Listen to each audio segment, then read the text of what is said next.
साथ संगत जी, प्यार से कहना धन निरंकार जी। साथ संगत जी, राधिका जी के बेटे और दामाद घर आने वाले थे। तो राधिका जी ने अपनी बहू मोना से कहा, ये क्या बहू, तुमने तो अभी तक मेरी बेटी के कमरे की सफाई तक नहीं की। थोड़ी ही देर में मेरी बेटी और दामाद आ जाएंगे, तब तक तुम उनका कमरा साफ कर देती।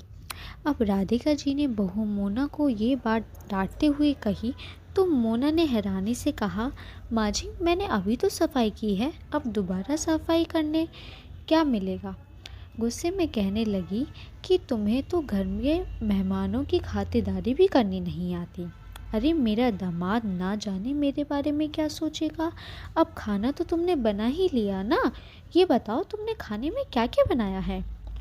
मोना कहने लगी, माँ जी, आज मैंने खाने में दाल चावल और लौकी की सब्जी बनाई है। राधिका जी गुस्से में बोल पड़ी, बस इतना ही। अरे इस घर का दामाद आ रहा है और तुमने इतना सीधा साधा खाना बना लिया। क्या दामाद के आने पर लौकी बनती है। अगर तुम्हें खाना बनाने में आलस आ रहा है तो तुम मुझे बोल देती।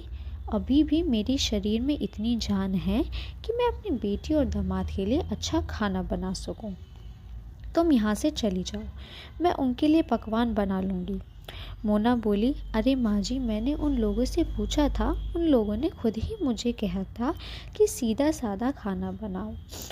और पहले जब वो लोग घर आए थे तब मैंने उन लोगों के लिए बहुत से पकवान बनाए थे, तभी उन्होंने मुझे कह दिया था कि उनके लिए सादा खाना ही बनाया करें। अब उन लोगों ने ही जब मना कर दिया तो मैं क्या करती। राधिका जी कहने लगी, अरे वो लोग कैसे नहीं खाएंगे, अगर तुम उन्हें परोसोगी नहीं तो वो खाएंगे क्या। तुम यहाँ से जाओ, मुझे मालूम है कि मेरी बेटी और दामाद के लिए मुझे क्या बनाना है, अच्छे से जानती हूँ मैं। अब ये बात खाने की, ये रसोई तुम्हारी है और तुम्हारा राशन बर्बाद कर दूँगी। अब सास की बातें सुनकर मोना चुपचाप कमरे में से चली गई और राधिका जी रसोई में जाकर पकवान बनाने लगी। मोना जानती थी कि सास को समझाने का कोई फ़ायदा नहीं है, इसलिए मोना ने चुपचाप वहाँ से जाना ही ठीक समझा। साथ संगत जी, राधिका अभी 3-4 महीने पहले ही अपनी बेटा और बहू के साथ रहने आई थी। पहले वो गांव में रहती थी, तब तक उनके पति जीवित थे। पति की मृत्यु होने के बाद उनका बेटा उन्हें शहर ले आया था। वैसे तो पहले भी मोना की ननद और नंदोई कई बार उनके घर आ चुके थे, इसलिए मोना उनकी पसंद और नापसंद जानती थी। तो उन्हें लग रहा था कि उनकी बेटी और दामाद की खातिरदारी ठीक तरीके से नहीं की जा रही और वो खुद ही पकवान बनाने में लग गई। जब दोपहर में राधिका जी की बेटी और दामाद घर आए तो मेज पर लगे सीधा साधा खाना देखकर राधिका जी और दामाद कहने लगे, अरे ये तो बहुत अच्छा खाना बना है, देखकर ही मेरी तो भूख बढ़ गई। दोनों हाथ मुंह धोकर खाना खाने के लिए बैठ गए और तब तक रसोई से राधिका जी तरह तरह के पकवान लेकर आई और दामाद के सामने रखते हुए कहने लगी, अरे बेटा, आप ये सीधा साधा खाना क्यों खा रहे हो, मैंने तो आपके लिए बहुत कुछ बनाया है।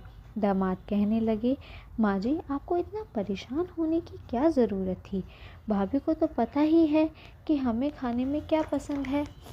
वैसे भी हम यह पहली बार थोड़ी ना आ रहा है और तेल मसाले वाला तला भुना खाना हमें नुकसान करता है, इसलिए हम तो सीधा साधा खाना ही खाते हैं। और अब हम यहाँ 3 दिन रुकने वाले हैं, तो क्या हम रोज़ रोज़ पकवान खाएंगे। राधिका जी का तो चेहरा ही उतर गया। तो उनकी बेटी उन्हें समझाते हुए कहने लगी, माँ, आज के समय में खातिरदारी का मतलब केवल तला भुना खाना नहीं होता, बस लोगों का व्यवहार सही रहे, परिवार में सब एक दूसरे से प्यार से बात करें, यही सबसे बड़ी बात है। आपने इतने प्यार से हमारे लिए खाना बनाया तो हम थोड़ा सा खा लेते हैं, लेकिन अगली बार आप ये सब मत बनाना, आपको परेशान होने की कोई ज़रूरत नहीं है। राधिका जी ने बहू की ओर देखते हुए बोला, बहू, मुझे तो लगा था कि तुम जानबूझकर पकवान नहीं बना रही हो, लेकिन अब मुझे समझ आ गया है, आज के बाद मैं इन बातों के बीच में नहीं बोलूँगी। तुम सबकी सेहत का ख्याल रखकर अच्छा खाना बनाना, मैं तो बस तुम्हारी मदद कर दिया करूँगी। ये बात सुनकर सब मुस्कुरा उठे।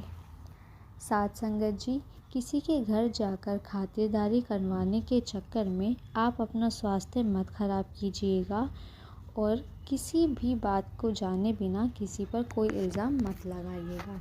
साध संगत जी, प्यार से कहना धन्य निरंकार जी।